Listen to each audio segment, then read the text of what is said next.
Bonjour à toutes et à tous et bienvenue à ce nouveau Good Morning Market. Nous sommes le vendredi 9 décembre 2022 et les indices du vieux continent ont prolongé leur baisse de cette semaine. C'est une cinquième séance consécutive de baisse pour les indices européens avec un DAX par contre qui clôture aux alentours de l'équilibre. Mais le CAC 40 et le FTSE ont chuté respectivement de 0,20% et 0,23%, principalement entraînés par les valeurs des services publics. Alors à Wall Street, ce n'est pas le même son de cloche parce que les indices parviennent à mettre un terme justement à cette série de baisses avec un Dow Jones qui clôture en petite hausse, pareil pour le Nasdaq et le S&P 500, et cela grâce aux nouvelles données sur le marché du travail qui indiquent donc un affaiblissement du marché du travail.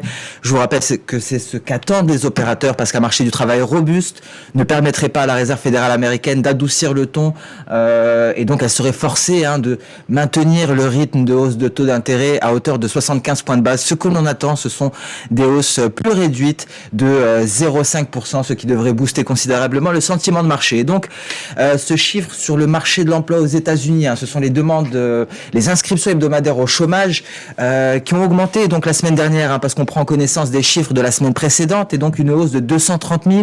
Ça suggère que la demande de travail pourrait se refroidir quelque peu dans un contexte de resserrement des conditions financières.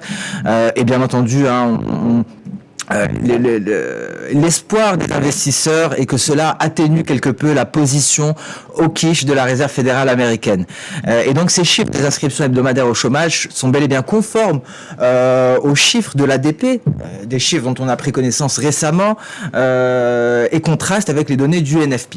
Donc voilà pour le contexte général de marché. Le marché du travail était dans toutes les têtes hier. Aujourd'hui, le chiffre qui sera suivi, ce sont les données PPI. Alors ce sont des données de second rang normalement, mais à quelques jours de la publication de l'IPC, on pourrait y trouver des indices quant à ce chiffre de l'inflation qui sera publié la semaine prochaine. Donc les opérateurs seront très attentifs à ces données de l'IPP pour le mois de novembre. Donc voilà ce qui est attendu aujourd'hui. Alors on va faire un point sur les matières premières car il s'est passé pas mal de choses hier, notamment concernant les matières premières énergétiques, à savoir le gaz naturel et le pétrole. Et on va aussi parler du copper. On va parler du cuivre, donc le métal rouge qui présente des perspectives haussières assez intéressantes selon Goldman Sachs, et on va en parler. Alors d'abord un mot sur le gaz naturel, parce qu'on a eu une hausse de plus de 5% du gaz naturel, et pour cause, les prévisions météorologiques des 2 prochaines semaines aux États-Unis annoncent des températures inférieures à la moyenne, ce qui devrait stimuler la demande de chauffage, et donc cela a propulsé les prix du gaz naturel à la hausse, malgré un rapport de l'EIA qui a montré une baisse des stocks hebdomadaires, plus faible que prévu la semaine dernière. Alors concrètement, cela normalement aurait dû peser quelque peu sur les prix du gaz naturel, mais ces données-là ont été éclipsées par les prévisions météorologiques des 2 prochaines semaines. À noter également le terminal d'exportation de Freeport, un terminal d'exportation de gaz naturel liquéfié, qui avait été forcé de mettre un terme à ses activités lors du mois de juin, car il y avait eu un incendie.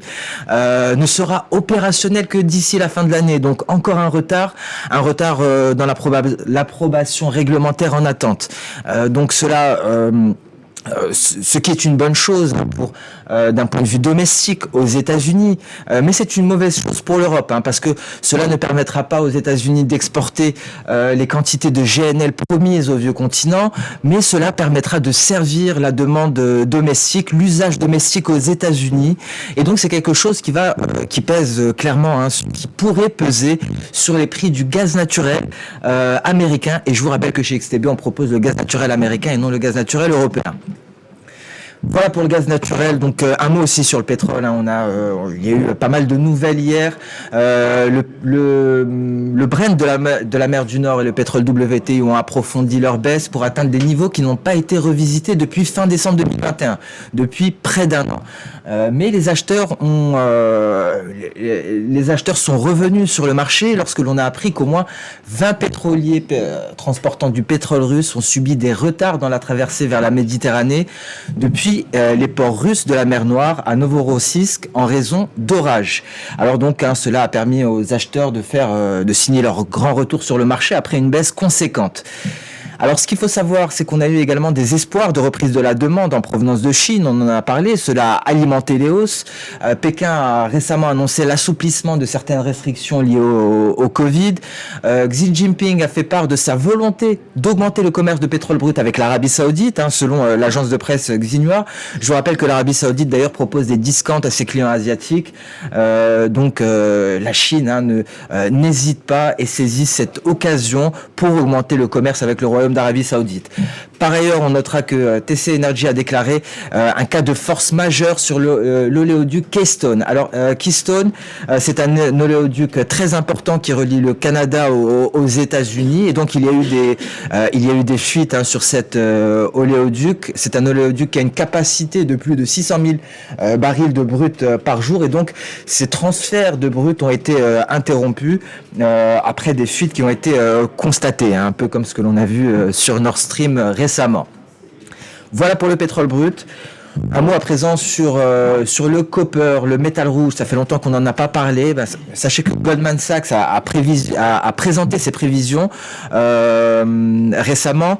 On l'a vu hier, de nombreuses institutions financières présentent leurs prévisions pour l'année prochaine. C'est la fin d'année à l'heure actuelle. Et donc Goldman Sachs se positionne sur le cuivre avec des prévisions extrêmement haussières pour 2023-2024. Selon les analyses de Goldman Sachs, le prix pourrait passer de 8 500 $ par tonne à 11 000 $ par tonne l'année prochaine, et en 2024 les prix pourraient aller chercher les 12 000 $ par tonne pour le copper. Alors selon eux, donc la production au Chili n'atteint pas les objectifs. Ça signifie que l'excédent qui était prévu pour 2023-2024 est menacé.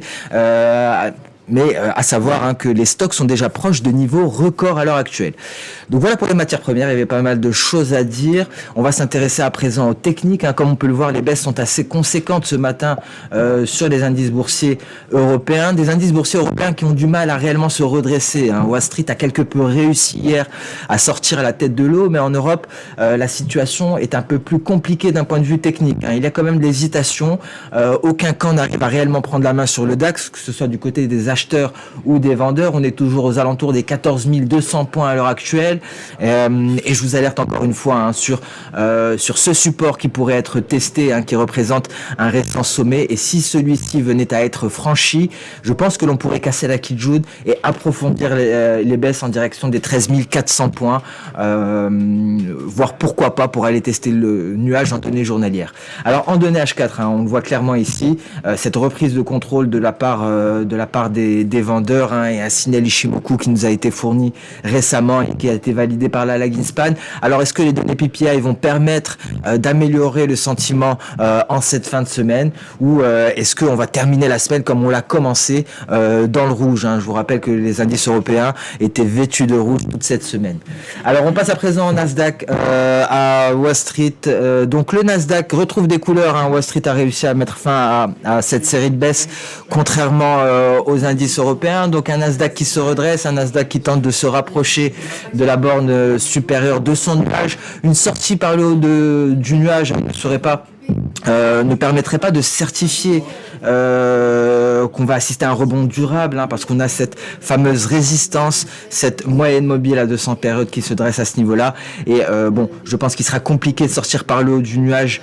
On a une Laginspan ici qui va rencontrer notre nuage. Il faudrait vraiment des données PPI qui soient en faveur des haussiers, même si c'est une donnée de second rang. Comme on l'a dit, en prévision des données sur l'inflation de la semaine prochaine, les données PPI pourraient donner un indice aux opérateurs.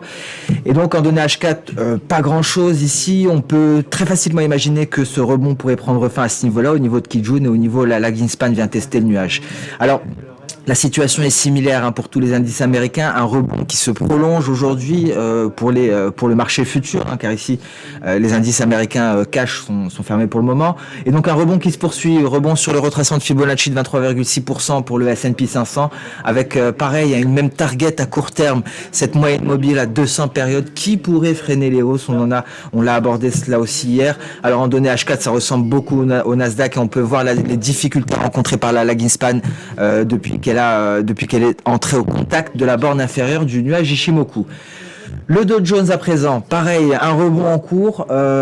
Concernant la moyenne mobile, donc je ne l'utilise pas beaucoup sur le Dow Jones, mais on a cette résistance à 34 280 points qui correspond au sommet intermédiaire ici du 17 août 2022. Alors ça pourrait être un frein pour les haussiers s'ils parviennent à garder la main jusqu'à ce niveau-là, bien entendu. Donc je garde tout de même un biais baissier malgré cette tentative de rebond à l'heure actuelle. Peut-être que les PPI seront décisifs pour la clôture d'aujourd'hui et donc pour la clôture hebdomadaire, mais en tout cas au vu des récentes séances de cette semaine, je ne pense pas qu'il y aura un catalyseur aujourd'hui qui permettra d'inverser la tendance. On passe à présent sur le marché des crypto-monnaies. Alors ça va un peu mieux sur les crypto-monnaies. Et je voulais vous montrer ce graphique du Bitcoin. Je l'ai abordé hier avec un collègue et je trouve que c'était un excellent exemple pour s'entraîner sur les projections de Soda. Donc je voulais vous le montrer avant d'aborder le marché en profondeur d'un point de vue technique, le marché des crypto-monnaies.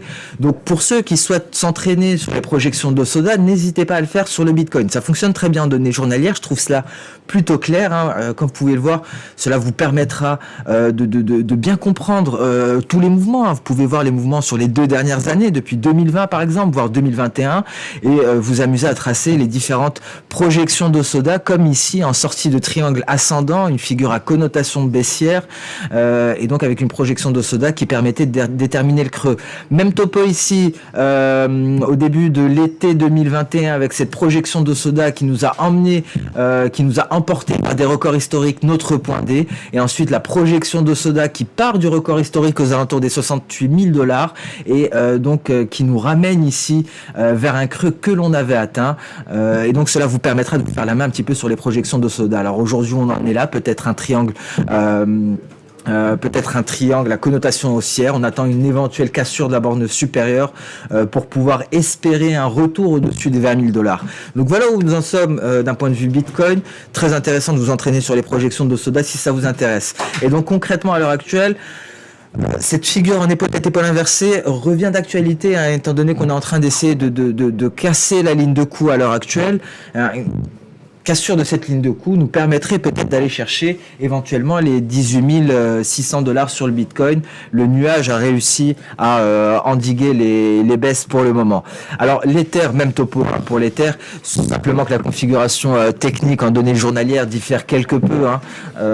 Et ici, en données H4, c'est pratiquement pareil. Cette figure en épaule-tête-épaule inversée qui pourrait donc être validée en cas de cassure de la ligne de coup pour peut-être aller se rapprocher des 1500 $. Donc à voir, pour cela bien entendu il faudrait que il y ait un catalyseur haussier, et donc ça devrait éventuellement être le même que pour les indices américains et les indices européens. Alors d'où viendra ce catalyseur haussier, seul l'avenir nous le dira. En tout cas, d'un point de vue H1, c'est plutôt haussier ici, on peut le voir avec ce signal d'achat à très court terme, à prendre tout de même avec des pincettes, mieux vaut attendre l'ouverture américaine pour se positionner. Alors on passe à présent sur le compartiment des matières premières avec le gold qui retrouve des couleurs depuis que le biais vert s'est quelque peu replié. Donc on va peut-être essayer de partir à la reconquête des 1825 $ l'once, et donc c'est l'objectif théorique du double creux. Et si on franchit ce niveau-là, les 1824 $ l'once, la voie serait ouverte vers les 1890 $. Dernier rempart avant le seuil psychologique des 1900 et pourquoi pas les 1957. Projection d'Osoda de cette vague en ABC. Et notre but, c'est d'aller chercher un point D ici. Donc voilà pour le gold. Le pétrole qui est en train d'approfondir les baisses. Ici, le prochain support, c'est le seuil psychologique des 70 $ pour le pétrole WTI. On a parlé de la configuration. Alors, où est mon graphique ? Alors je viens de le supprimer, mon graphique hebdomadaire il me semble, mensuel pardon, bon on en a parlé hier, il faudra que je le refasse, mais attention parce qu'on a franchi la Kijun et le prochain support est plutôt éloigné pour le pétrole WTI. Je vous renvoie au Good Morning Market d'hier pour plus de détails, il faudra que je refasse ce graphique en journalier, je pense que je l'ai fermé sans faire exprès.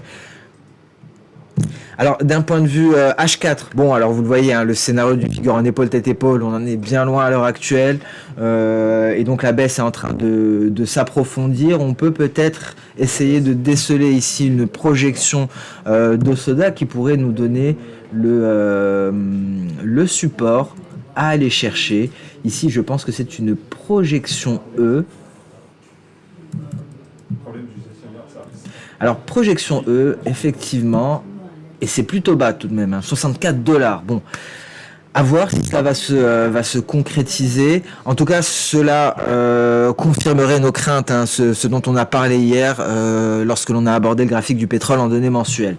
Gaz naturel. Donc, gaz naturel, comme on l'avait pressenti, retour sur le nuage. On a testé ce nuage, hein. C'était quand même une hausse de 5%, mais on l'a dit, l'éventuel range qui pourrait cerner les prix du gaz naturel lors des prochaines semaines n'est pas étroit, hein. C'est un range de 10% tout de même. Donc belle hausse de 5% hier. Je pense qu'on va se maintenir tout de même dans ce range pour le moment, même s'il y a une possibilité de hausse ici, hein. Le nuage agit comme résistance, mais le nuage se redresse quelque peu. Mais en tout cas, à suivre, et comme on a pu le voir, hein, les prévisions météorologiques sont déterminantes pour les prix du gaz naturel. Une simple prévision de température inférieure aux moyennes pour les 15 prochains jours permet une hausse de 5% sur le gaz naturel américain. Alors un mot sur le café, on a parlé de ce pullback sur la ligne de coup. Alors c'était assez chaud hier, hein, on a quand même essayé de repasser sous la ligne de coup, ça tient bon, on tente le rebond à l'heure actuelle. Alors bon, je reste prudent tout de même à ces niveaux-là aux alentours des 160, mais c'est un scénario qui reste tout de même d'actualité, un scénario très intéressant. Pourquoi ? Parce que l'amplitude est phénoménale et le coût du point pour le café est très élevé, hein. Pour de petits volumes, on a des coûts du point assez conséquents, hein. Vous voyez ici, pour 0,01 de volume, le gain est relativement intéressant. Donc c'est pour ça que le café est intéressant. Il n'est pas si compliqué que cela à trader. Bon, à voir si cette figure va se poursuivre, si elle ne va pas être invalidée. Une invalidation interviendrait si on venait à passer sous la ligne de coup. Donc là, on pourrait s'éloigner du scénario d'un retournement haussier. Alors un mot peut-être sur le blé. Bon, le blé est toujours stationnaire, on attend toujours qu'il atteigne l'objectif, le seuil psychologique des 700. Et sur le maïs, pas grand-chose. Alors très rapidement, on va passer sur le billet vert avec ce petit repli hier qui a permis au marché des matières premières de se redresser. Donc on revient sur ce support qui représente un petit peu le gouffre technique, parce qu'une cassure de ce support entraînerait un approfondissement considérable des baisses. Donc à voir, hein, quel effet auront les données de cet après-midi, les données PPI sur le billet vert. Ça pourrait peut-être confirmer la cassure de ce niveau et ça nous permettrait, hein, de commencer la semaine prochaine avec de belles hausses sur l'euro-dollar, de belles hausses sur le gold notamment, mais bien entendu la semaine prochaine, hein, ce sont les données sur l'inflation qui dicteront la tendance pour de nombreux actifs. Alors, comme d'habitude, la baisse du billet vert permet une hausse de l'euro-dollar qui vient à nouveau s'attaquer au retracement de Fibonacci à 38,2%, les 1,0572. Et si on arrive à s'installer au-dessus de ce niveau, on pourrait aller chercher éventuellement le retracement de Fibonacci de 50%, avec, je vous le rappelle, une projection de Soda plutôt éloignée aux alentours des 1,1240 pour l'euro-dollar. Et sur ce Good Morning Market touche à sa fin. Merci à toutes et à tous pour votre fidélité. Merci pour votre attention. Je vous souhaite une très bonne journée, un excellent week-end. Je vous donne rendez-vous dès lundi pour attaquer la semaine ensemble. Au revoir.